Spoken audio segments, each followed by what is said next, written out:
This isn't a Spider-Man sequel, this is a character rewrite.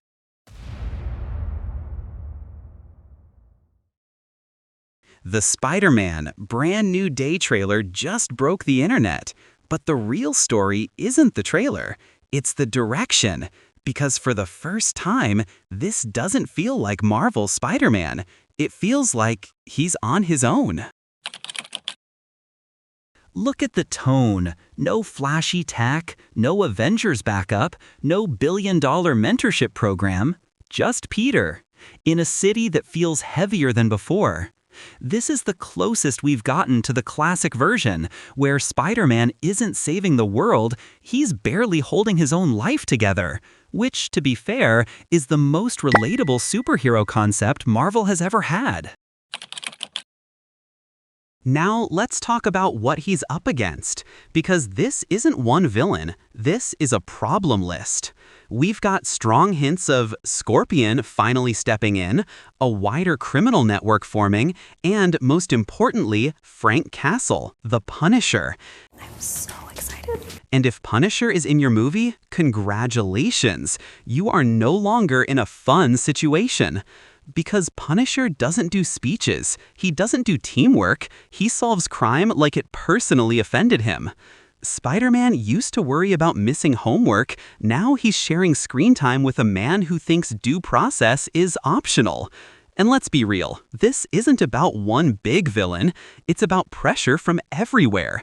Different threats, different rules, different consequences. But here's the part that changes everything. Peter might not just be fighting villains, he might be fighting himself. The trailer hints at his body going through changes, not upgrades, changes, unstable ones.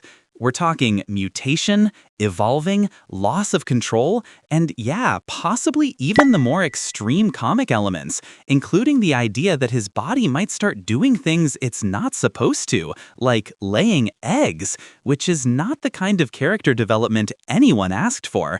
But it makes sense, because if Marvel is leaning into mutation, they're not just making him stronger, they're making him less predictable.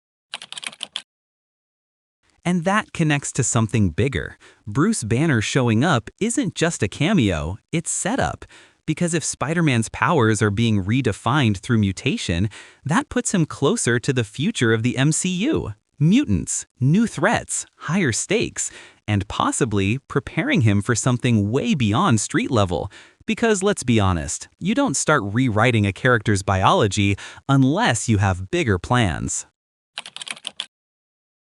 Now visually, Peter feels different too. More physical, more worn down, more exposed.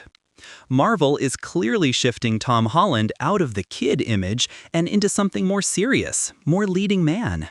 Which explains why every trailer is slowly turning into a "how much can Peter suffer in 2 minutes" montage.